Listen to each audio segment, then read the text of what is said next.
Oi, gente, mais um vídeo para falar sobre o cangaço, né? E então, por que eu retorno a esse assunto? Tem sido objeto de meus estudos o cangaceirismo lampiônico.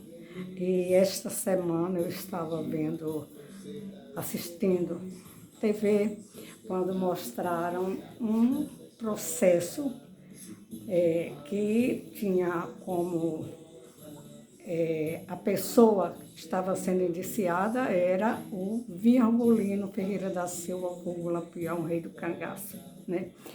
Esse processo do ano de 1922, portanto, 101 anos. Todos nós sabemos que o Virgulino, ele sempre, as pessoas compareciam à delegacia e faziam os relatos, testemunhas, iam dar os seus depoimentos, dizer o que viram, né?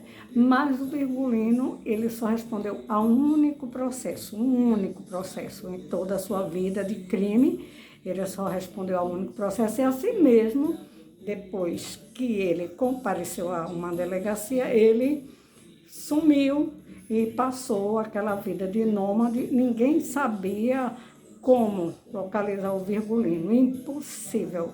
Nem as polícias, as pessoas também, por sua vez, não podiam dizer onde ele estava, porque quando ele passava, ele ameaçava, ele subornava também, né, as pessoas, porque ele, das duas, uma, ou se a pessoa dissesse para onde ele ia, pagaria ou com a vida, né, ou então tinha que sumir de qualquer forma. Não havia como essas pessoas, digamos assim, depois voltar a ver o Virgulino sob pena, né, de ou aceitar o que ele queria, ou então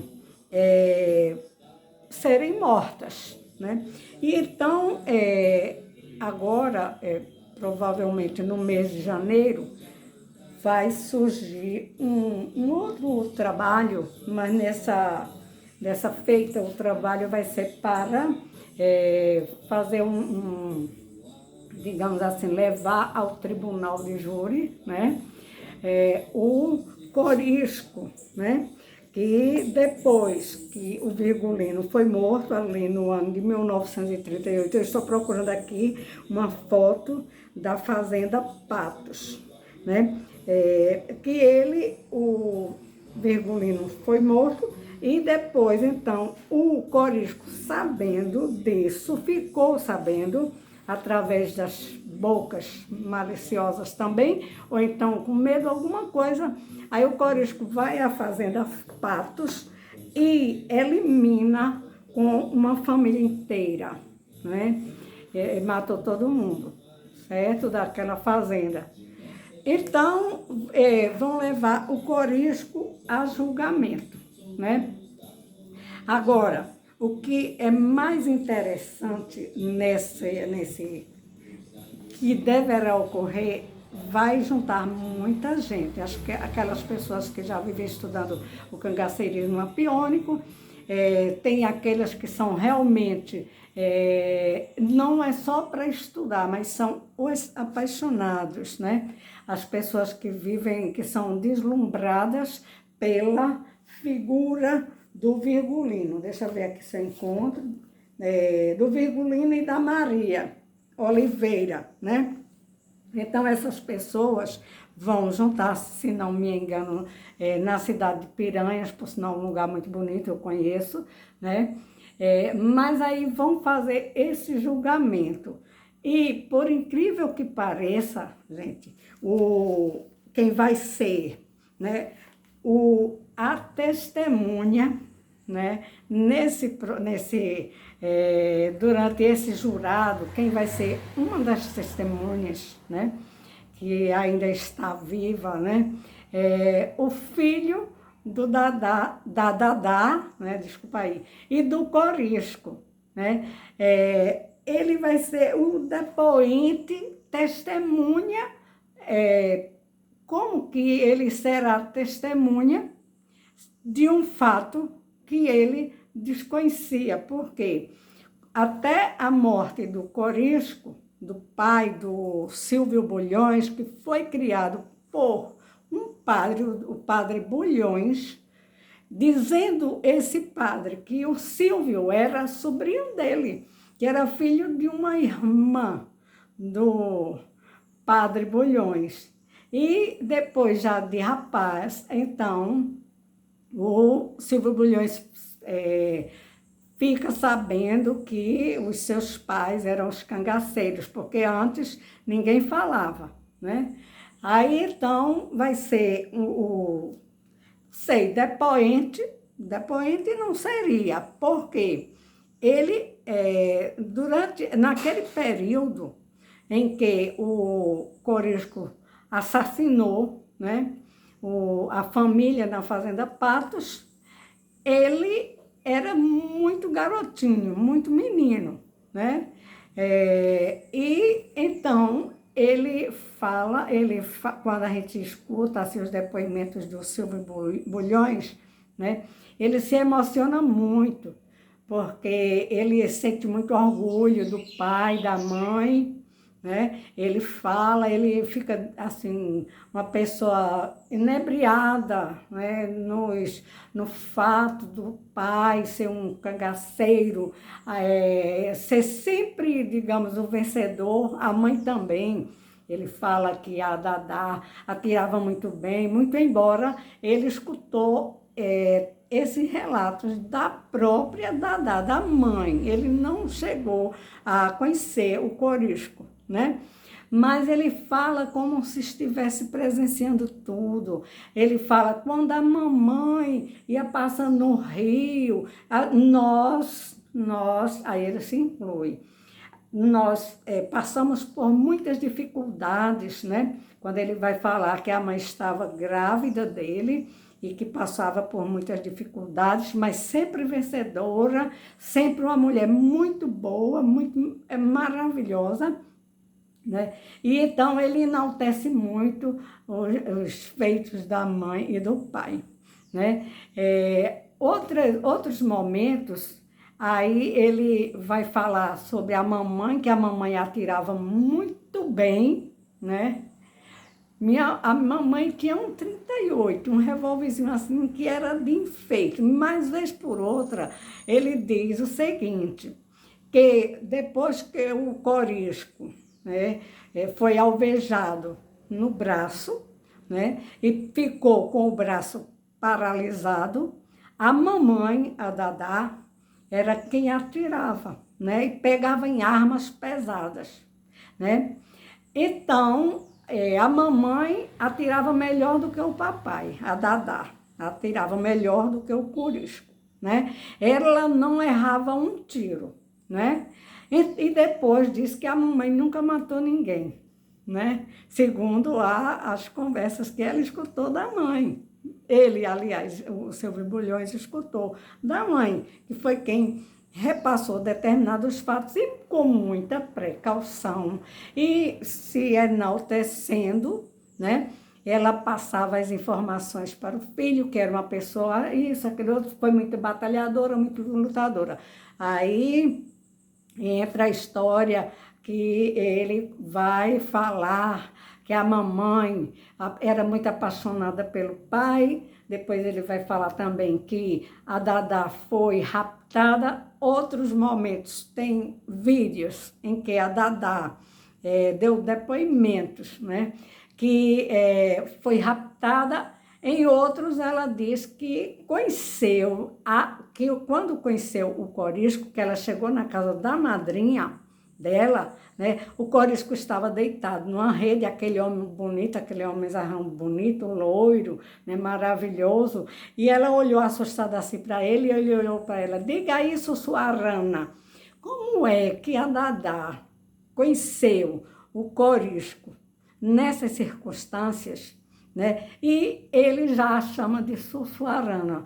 Essa alcunha que colocaram na Dadá, dizem que foi Jorge Amado, né? Jorge Amado, escritor baiano, que escreveu algumas coisas e colocava, digamos, a figura central, ele não colocava o corisco, mas as ações perpetradas por ele, pela Dadá, né? Então, eles ficam muito orgulhosos de dizerem isso, né? Ele fala também, o Silvio, há uma contradição muito grande também aí, que o Silvio diz que quando a mamãe foi pegar os ossos do papai, né, ela levou todos os ossos, ela lavou, ela sabia o local onde o corisco tinha sido morto, né, ela sabia tudo. Porém, ela diz o seguinte, que guardava, né? Guardava esses ossos embaixo da cama, que foi confirmado isso também pela neta, a Indaiá, né?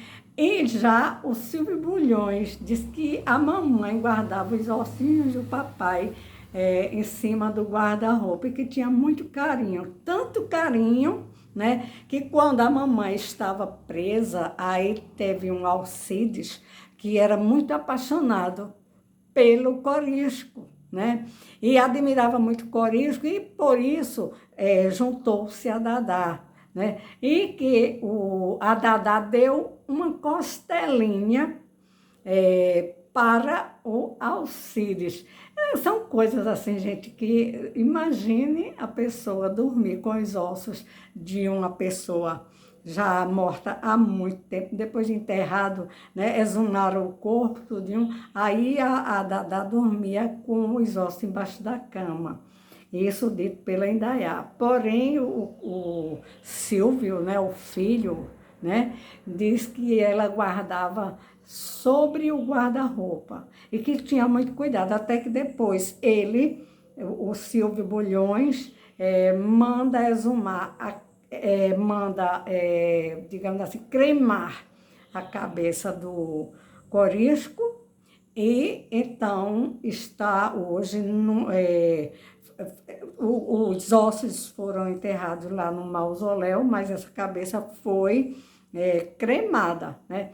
Então, o que mais causa estranheza, eu estou falando nesse fato, porque o que mais causa estranheza é que esse vai ser um julgamento, né, no qual o julgamento será presidido por pessoas, inclusive eu creio que advogados, essas pessoas que se interessam pela história do cangaço, né, mas esse julgamento, né, vai ter como depoente, não pode ser o Silvio Bulhões, né, o depoente. Testemunha, também não, até porque legalmente as nossas leis não permitem que uma pessoa da família vá ser testemunha, porque naturalmente essa pessoa vai, digamos assim, ficar uma pessoa que vai falar as coisas que interessam para si, né? Vai defender e não acusar, né? E o Corisco e a Dadá cometeram muitos crimes. Esse vai ser um julgamento onde vai ter muita gente, eu repito, né? Vai interessar, vão surgir livros, muita gente, né? Vai ficar certamente Piranhas, tem muitos hotéis lá, vai ficar, todos vão ficar lotados, né? Eu não vou, já fui lá, já fui inclusive em Angicos, né? Já vi aquela grota ali, um lugar realmente de difícil acesso, né? Mas na história do cangaço tem essas coisas, né? Até hoje ainda tem dessas coisas. Tem pessoas que acreditam, inclusive, que, né, essa daqui era a Maria Oliveira, Maria Bonita. E, na verdade, talvez seja essa daqui, talvez. Por que eu digo? Porque este livro também aqui é cheio de contradições, né? Inclusive, neste livro daqui, essa daqui é a irmã de Dovinha, E tem uma certidão. Esse livro é de Valdir, né? Valdir, que eu conheci o Valdir, né? De Moura Ribeiro. E ele pensava que essa era a Maria, ó. Na verdade, é a irmã de Dadurvinha, que vivia com o Moreno, né? Passou a vida inteira, eles chegaram, atingiram quase a faixa dos 100 anos de vida, mas os próprios filhos não sabiam, vieram saber que foram cangaceiros, no ano de 2005, segundo Lili Nelly, sobrinha desta daqui, certo? Aí, então, a certidão também, que não é assim, não é uma certidão de batismo, né? Que é da igreja da paróquia de São João Batista, e diz que a Maria Lidéia, que também a Maria Lidéia é uma incógnita, né? Dizem que ela nasceu, aqui tem dizendo que provavelmente essa Maria, que tem nome somente Maria, tá aqui, ó, Maria, ela nasceu no dia 9 de setembro de 1910, enquanto que neste outro livro, né, diz que ela nasceu aqui no dia 9 de março de 1911. Vejam as contradições, né? Dizem que esse daqui, que é o Zé Felipe, que era o marido da Dona Deia, que a Dona Deia está aqui, vou mostrar a Dona Deia, tá? Dizem que a Dona Deia, quando casou com o Zé de Felipe, aqui ele já levava a Maria. E pelas contas aqui, pelo levantamento que eu fiz neste livro daqui, né? Não há como a Maria ter nascido em 1910, nem em 1911, e sim muito antes, em 1908, provavelmente, porque aqui tem todas as filhas, este livro tem todas as filhas da Maria de Déia com o Zé Felipe, aqui, ó, todas são aqui, mais, tá, né? Tem aqui todas as irmãs, inclusive os irmãos, né? Dizem que esse daqui, dizem que esse ou este daqui esse daqui provavelmente era filho da Maria Déia, da Maria Bonita, né? Dizem que esse aqui realmente não parece nenhum, não tem traço, mas esse daqui, botando na justiça, dizendo que era filho de Maria Bonita. Muito interessante isso, né? Os irmãos disputando, porque dizem que um nasceu num dia e o outro nasceu no outro. Aí eis a questão, né? Um nasceu no dia 28 de dezembro de 1929 e o outro nasceu no dia 30 de dezembro de 1929. Impossível! Naquela época, 30 de dezembro de 29 e o outro no dia 28 de dezembro. Olha, imagine, quer dizer que a Maria, a Dona Déia, ficou com um filho no útero e o outro saiu, né? E depois, 2 dias depois, aquela época, gente, quase 100 anos atrás, né? Então, como é que pode, gente? A medicina não estava avançada conforme hoje, né? Então, vamos chegar para os tempos de hoje, que hoje seria possível, sim, se fazer um parto, né? De gêmeos, trigêmeos, e deixar os outros que ainda não estavam maduros para nascer, né? E deixar, hoje já é possível ir para incubadora e para tudo. Mas aqui esse fato é muito interessante, porque esses dois, um nasceu num dia e o outro nasceu no outro, né? E ele, quer dizer, podia também não ser gêmeos, se fosse o caso, não univitelinos, mas gêmeos apenas porque de bolsas, né, diferentes, a bolsa que eu falo dentro do útero, né? Entendeu? Então, este daqui foi o primeiro marido da Maria Déia, Maria Bonita, esse daqui, né? Ninguém fala nele, é o sapateiro, né? O sapateiro Zé de Neném. Aí vejamos, as Marias Bonitas, esta aqui, outra essa daqui, não tem semelhança nenhuma uma com a outra, mas outra aqui, né? É impressionante. É impressionante a história do cangaço. Outra aqui que também não tem semelhança nenhuma com as Marias, né? Principalmente com esta daqui que eu vou mostrar, né? Vejam essa daqui que está no filme de Benjamin Abraão Boto e essa daqui, né? Então, é uma salada nessa história do cangaço e então eu vou ficar esperando os vídeos que vão depois mostrar, né? Porque tem pessoas que vivem única e exclusivamente de fazer passeios, de promover passeios turísticos para levar as pessoas aos lugares onde, geralmente, lugares macabros, né? Onde a Lídia foi morta a pauladas, onde o Zé Baiano cometeu tal crime, onde o irmão do Zé Baiano, o tal do gato, foi a família do Zé Baiano, ia cortando a língua da própria mãe. E a história do cangaço é muito floreada, é muito cheia de controvérsias também. Bom, e para finalizar, eu gostaria de falar o seguinte, né? Essas pessoas também que se interessam pela história do cangaço, nós vamos ter lá em Nazaré do Pico, que foi praticamente onde a história do Virgulino começou, entre Vila Bela, né, ali no Pajeú, no Alto Sertão, e Nazaré do Pico. E no dia 4 de novembro próximo, estaremos lá em Nazaré do Pico para,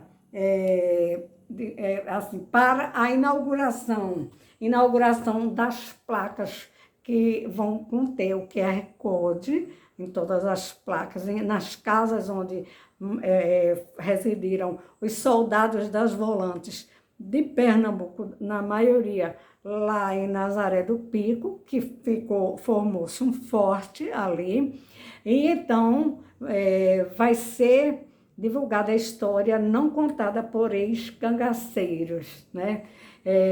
Mas pelos familiares dos soldados das volantes, que o Virgulino chamava de macaco, né? O Virgulino era assim, era psicopata, né? Psicopata, ele não tem empatia, era muito ambicioso, narcisista, e então ele usava, né? Ele apareceu muito mais, porque ele usava, digamos, assim, o chapéu primeiro do Virgulino era assim, gente. Depois, eu sempre falo nesse chapéu, porque depois o Virgulino, ele passa a ser conhecido pelo chapéu, desculpa aí, por conta das estrelas que ele usava nos chapéus, porque, conforme eu digo, ele era uma pessoa que era muito ambiciosa, invejosa, narcisista, e ele passa a usar os chapéus, né, com aquelas estrelas, e as pessoas dizem que a estrela, essas estrelas eram por conta assim, que ele usava os símbolos do rei Salomão, coisa humanamente difícil, que ele conhecesse, né? Tá aqui uma foto, até por sinal muito apagada, né? Que eu também não sei se era o Virgulino, não, porque tem muito sósia no filme do Benjamin Abraão, que foi proibido de passar nos cinemas do Brasil e fora do Brasil, que foi Getúlio Vargas, o presidente à época, que proibiu, certo? Então, o Virgulino, ele ficou conhecido por conta dessas figuras, né, aqui, que ele usava no chapéu. Isso aqui, por sinal, nem é a estrela do rei Salomão, tem nada a ver com a estrela do rei Salomão. Mas tudo que tem estrela, aí no chapéu diz que é do Virgulino. Quando, na realidade, depois que eu analisei, isso daí é porque o Virgulino, ele queria ser o capitão e morreu se dizendo capitão por conta da tal farda que ele usou, que ele recebeu, uma farda fajuta, ele recebeu do deputado Floro Bartolomeu, né? E então ele usava as estrelas, ele roubava muito, e ele usava muitos anéis nos dedos, é porque não dá para mostrar tudo, gente. Não dá para mostrar tudo, porque são muitos livros, né? Mas aqui tem, né? Os anéis, né, que ele usava, tudo roubado, gente. Aqui nada, o Virgulino só trabalhou enquanto esteve junto com o pai, né? Que o pai foi morto, e ele dizia que era para vingar, entrou no cangaço para vingar a morte do pai, o que não é verdade. Ele entrou bem antes da morte do pai dele, né? Bom, mas para o vídeo não ficar assim mais longo, né? Eu quero assistir depois realmente esse julgamento do Corisco, né? E tendo como informante ou como testemunha ou como depoente o filho do Corisco. Então, é interessante. Legalmente isso eu digo logo, jamais seria possível, né? Esse depoimento ele não é válido dentro das nossas leis do Código Penal brasileiro, da Constituição. Nada, nada, nada, não tem a ver. Mas para vender livro vai ter muita gente e por aqui eu vou ficando, tá ok? Não esqueçam de ir lá em Nazaré do Pico, viu?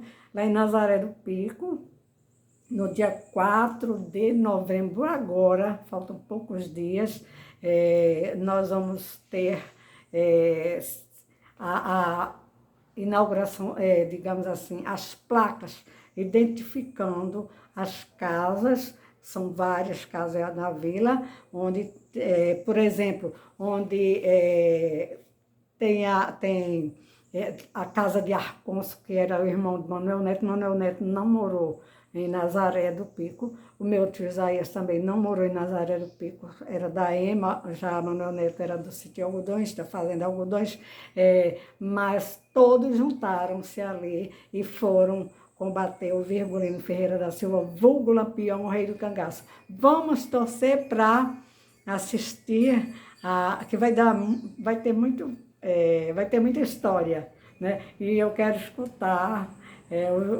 o Silvio Bulhões, né? Já está na idade avançada, mas muito feliz, certamente, porque vai falar sobre o papai e a mamãe, né? Claro, com uma pessoa que a gente entende que quando veio saber da história da vida dele, já estava adulto e certamente uma frustração, né? Porque ele pensava que era filho, era sobrinho do padre Bulhões e da irmã do padre Bulhões. Até os padres entram nessa história, gente. Interessante, né? Os padres mentiam, criavam filhos de ex-cangaceiros, né? E a Dadá que adorava entregar os filhos, né? Para essas pessoas, segundo ela, os ilustres, né? E o padre mentindo, né? É isso aí, gente. Essa é a história do cangaço.